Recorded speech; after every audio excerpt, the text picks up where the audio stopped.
So hello, welcome back to my YouTube channel where we look at the practical monitoring and evaluation and project planning and management in our projects, in our daily lives.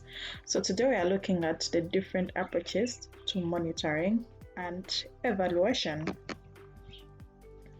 And to just have a brief overview of what is monitoring and evaluation. In my first video I covered it, but I'm going to recap a bit about what is monitoring and evaluation for my new subscribers, and just kindly subscribe to my channel, share the videos and like the videos. I'll be very glad. It helps in the development of my channel. So just a brief overview of monitoring and evaluation. Monitoring and evaluation has long been an important process for funding agencies to assess the actual change versus the stated change. So it's intended to judge whether the development assistance that was given has been successful or not. In monitoring and evaluation, external experts may be hired to evaluate projects against indicators that have been determined externally or through rigged or imposed in monitoring procedures. So just a brief monitoring, you're just measuring performance of the project. Looking at its indicators vis-a-vis the outcomes of the project or the results of the project.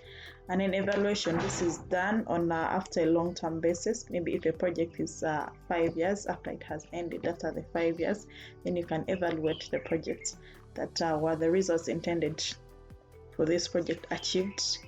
That is evaluation. So the different approaches to monitoring and evaluation. We have two approaches. We have the conventional approach and the participatory approach. So the conventional approach is the more of the traditional monitoring and evaluation approach. And this is where a situation where the donor and implementing agency usually drive the monitoring and evaluation process. Donors and implementing agencies use this method to get information on a regular basis to judge how well the project is performing. Under this conventional approach, the implementing agency or implementing partner field staff always have an obligation to report back to their own headquarters, and then donors report back to their governments on the results produced by the foreign assistant. So these findings are then used to determine the future funding decisions at the global or national level. So let me just give an example. So you can be maybe an NGO or an organization where you have a donor that gives you money.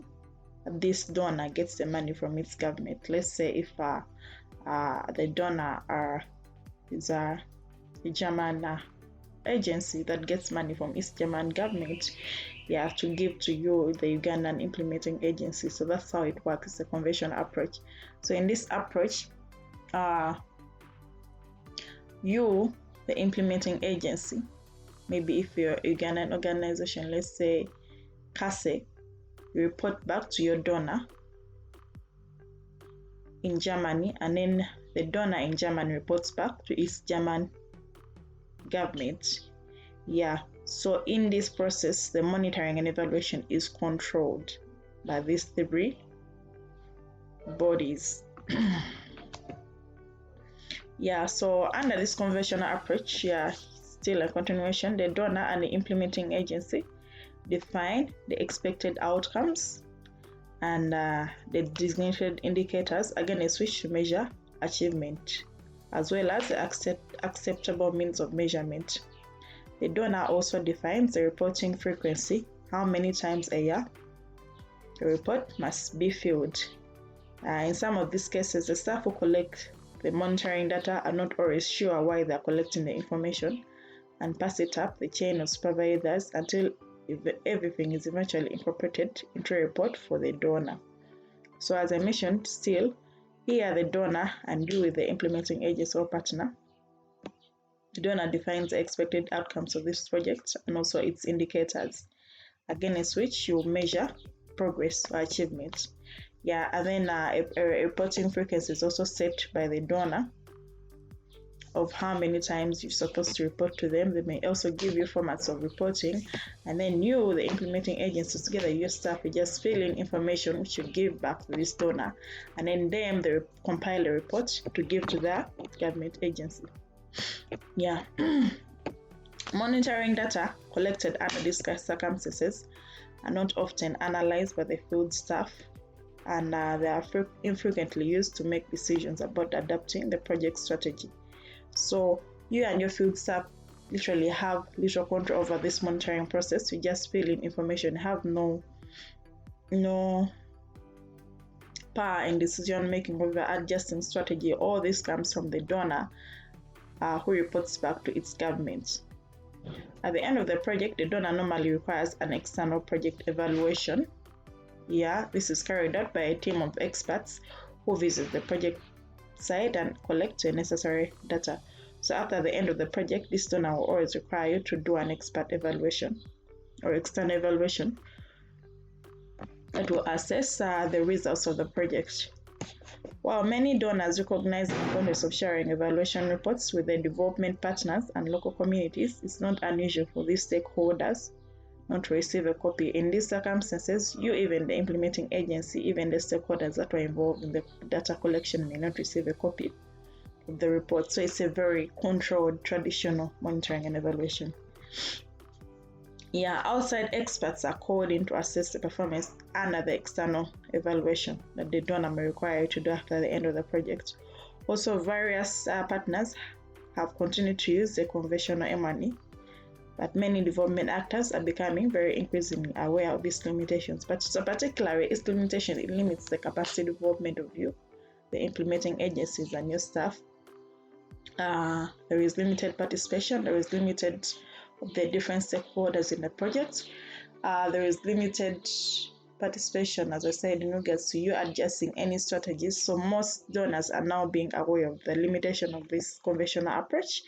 I won't go too much into the limitations, and adapting a more participatory approach to monitoring and evaluation. So just a summary of the conventional monitoring.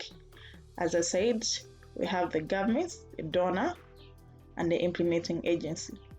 So the implementing agency reports to the donor just to feed in data. The donor compiles a report and then sends it to its government to report on the progress of the project and what has been achieved.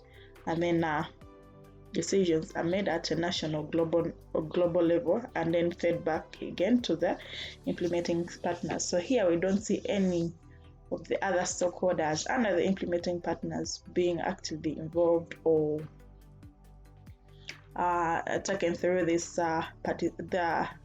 process. There is literally no participation. It's just a feeding of data to the donor. So that's it about conventional monitoring. Participatory approach, which right now most organizations are adopting, most donors are adopting, and most government agencies are adopting. This is the new way to monitoring and evaluation. Just a brief. So the adoption of the results-based management provides an opportunity to explore different approaches and methods, which involve stakeholders more directly in building sustainable development results through their active participation in all dimensions of the project cycle. I have a video on the project cycle, so you can go check it out of what we actually mean in the project cycle. So this participatory approach engages the different stakeholders in directly building sustainable development results through their active participation in all the dimensions of the different project cycle. Organizations, as I said, are increasingly using the M&E, this PM&E.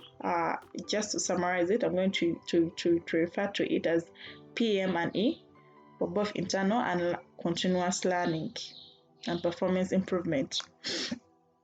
They have also realized that to learn and improve on performance, there is need to involve stakeholders, thus making the monitoring and evaluation more participatory. As learnings from the traditional, the conventional approach most donors, government agencies, and implementing agencies have realized that they need to improve on their performance. And to improve on their performance, they realize that they need to involve more stakeholders in the monitoring and evaluation, and that's making it more participatory. Yeah. So what is participatory monitoring and evaluation? Yeah, just its abbreviating it as PM&E. PM&E differs from conventional approaches to M&E. The PM&E seeks to engage key stakeholders in reflecting and assessing the progress of their programs, and in particular the achievement of the results. The participatory monitoring is results-based. It pays attention to monitoring and evaluation results vis-a-vis its activities, where the conventional looks at the activities, but the participatory monitoring basically pays more attention to the results.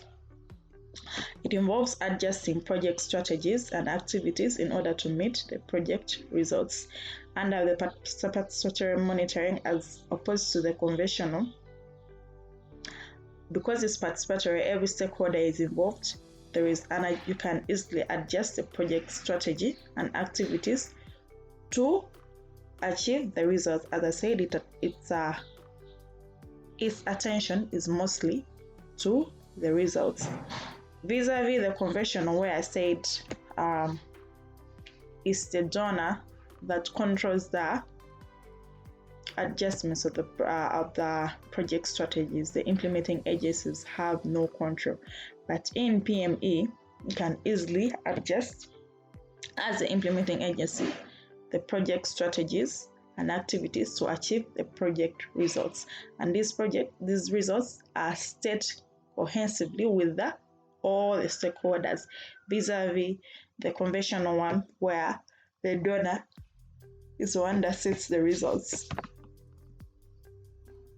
Participatory monitoring and evaluation involves the assessment of change through processes that involve the program stakeholders. Here, change is also assessed by the program stakeholders.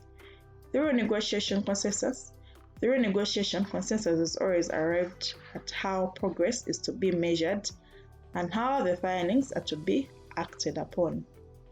However, the participatory monitoring process is challenging because stakeholders have to agree about what constitutes the progress and how to deal with the contradictions and conflicts that can emerge. So it's only upside, because you have to consult stakeholders on every step of the way.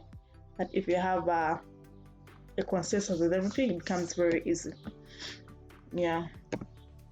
So what exactly is PM&E? What underpins PM&E? Yeah. Participatory monitoring has gained increased prominence over more conventional approaches. Yeah, that is, I said that earlier, over the past 10 years. In the past, much of the M&E used to be done by outsiders who determined the state of the project and proposed the recommendation from an outside perspective. But with PM&E, most stakeholders here at the implementing level are involved and often seen as projects of M&E rather than key actors of the M&E process. So under PM&E, the stakeholders are key actors of the M&E process, while under the conventional, these were just seen as objects of the M&E process. Yeah, PM&E also seeks to involve all key stakeholders in the process of identifying results. Identifying results, developing a framework for measuring results, reflecting on the project's achievements, and proposing solutions based on the local realities, and developing sustainability projects. Maybe just to give a brief, stakeholders in a project, there can be the staff of the project, it can be the communities, maybe you're giving the development assistance, it can be schools, these are different stakeholders, it can be your partner NGOs, it can be governments, all these are stakeholders, just for someone further who may not know what are the project stakeholders in this case. And I said under PM&E, The stakeholders help in identifying results of the project. They're involved in the developing the framework for measuring results and reflecting on project achievements, and also proposing solutions based on local realities and developing sustainability strategies. Under PM&E, if I can give an example, I'm proposing solutions based on local realities. So a project can be an international project, and then it comes to Uganda, but how it's implemented, it may be in the UK, may not be how it will be implemented in Uganda. So these are contextual realities. So you have to know that in Uganda, maybe if it's an education project, depending on our education system and how the access to the education is, I have to adjust this project to fit our context. It may not be realistic as how it is implemented in the UK, maybe if they use tablets, because it's a tech nation out there, and this side you see there is little access, so you may have to adjust that. And under PM&E, it allows this because all stakeholders are involved in this process, not only the donor, but here the implementing agencies and the beneficiaries are involved, so it's easier to adjust these strategies to fit the local context. Stakeholders are also involved in defining what will be evaluated, who will be evaluated, who will be involved, and when it will take place. So in the development of the monitoring and evaluation framework, which you will see, which I will cover in the next videos, all these stakeholders are involved in this development of the framework, defining what will be evaluated, who will be involved, when will it take place, the frequencies, and the participatory methods for collecting information and analysis. These are all agreed on with the different stakeholders, and how the findings will be consolidated in this PM&E. It's very key to use the random sampling and triangulation methods. This I'll also look at them in the next prior videos. Kindly stay tuned and subscribe to my channel, and share the videos and like, subscribe. Thank you again. They are very integral in PM&E because this is a participatory approach, as we said. So random sampling removes any bias, and also triangulation, where you are mixing the different methods of secondary and primary data collection. These are integral in ensuring that the findings of the PM&E are valid and reliable. Stakeholders drawn from the project may need to be trained to act as PM&E facilitators. So you may find that your project has some community. It's a community project, so you may need to train your community focal point persons relate with in the project in the PM&E, because they may not be well versed with it or may not have any information about it. Learning and proposing solutions, acting on them, are also an important part of participation, learning, and action. So you need to engage all your stakeholders so that you may propose actions and at each different stage, solutions or any challenge you may face on the way, and also promote a culture of learning and participatory monitoring and evaluation, and also action. So key principles you have to know about participatory monitoring and evaluation. One, you have to let go of your preconceived ideas and viewpoints. You have to really have an open mind to understand and welcome any ideas, and to have only your ideas or viewpoints. It's like handling over the stick and creating the space for respect and participation. Under PM&E, it shouldn't be an extractive process of information gathering, rather more of a participatory learning and action process. PM&E should lead to reflection on achievement of results. As I said, it focuses on results in order to effect positive and constructive change. Respecting local customs, languages, and experiences. This is under the data collection process. Believing in and seeking the knowledge that the marginalized or illiterate people have of their own environment. You have to have that open mind, as I said, to adjust to the different environments and contexts. Facilitate a process of learning, change, and action vis-a-vis prescribing, judging, or punishing. Living with people and integrating oneself with local customs and traditions. Yeah. The purpose of a PM&E is fourfold: is to build local capacity of project stakeholders to reflect, analyze, propose solutions, and take action. To learn, adjust, and take action by corrective action to ensure achievement of results, such as adding or deleting activities or changing one strategies. I mentioned that earlier. It gives you that space to change strategies to achieve the results of the project. To provide accountability at all levels, from the community organizational level to those responsible for the implementation and funding of the project. Yeah, it gives accountability levels at all levels. Whereas with a convention where it's basically the implementing accounting to the donor, and the donor accounting overall to the what? To the government agencies. So here you're giving accountability at all levels, at community, at your organizational, at the donor, or even the funding agency. You're giving accountability to every stakeholder. And to celebrate and build on what is working. Yeah, if there are best practices from the project, may say if it's a WASH project, and you've achieved the results, you celebrate the results and see that they're replicated. That maybe obviously we have the taps for hand washing in every school. That has been a best practice evolved over time from WASH and very many hygiene practices. These are some of the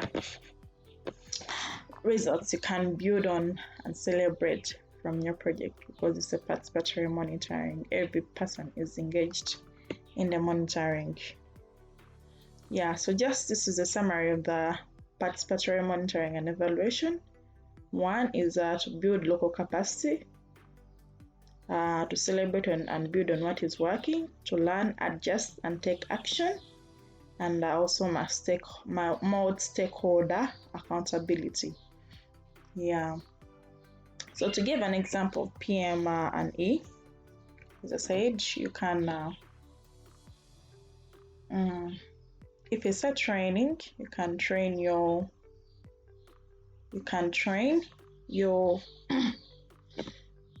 community. I said you can train your community members or community focal point persons in the PM&E process, so that they can participate in monitoring the interventions, because they are the direct beneficiaries on the ground.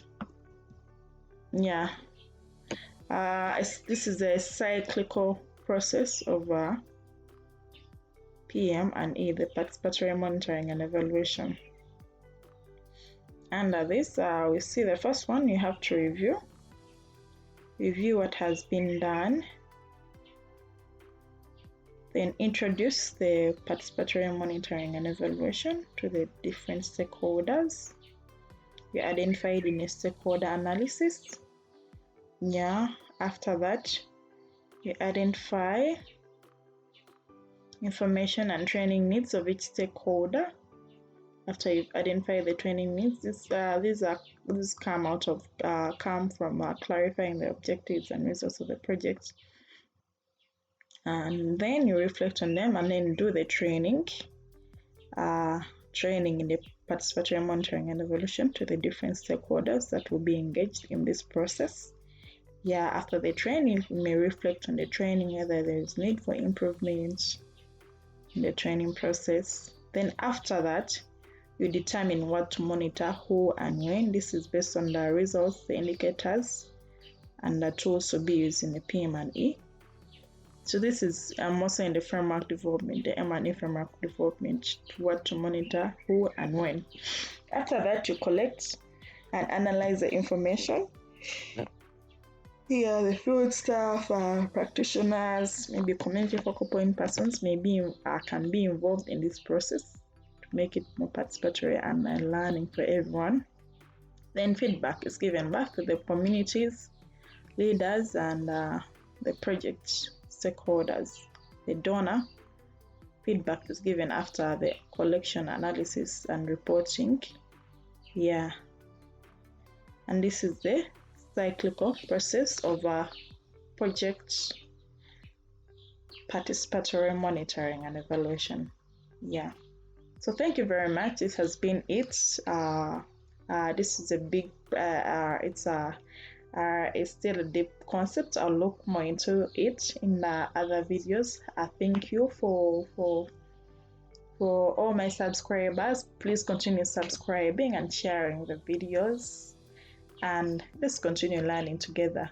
Give me in the comment section how you have done your participatory monitoring and evaluation in the different projects you're handling. Thank you very much. Thank you.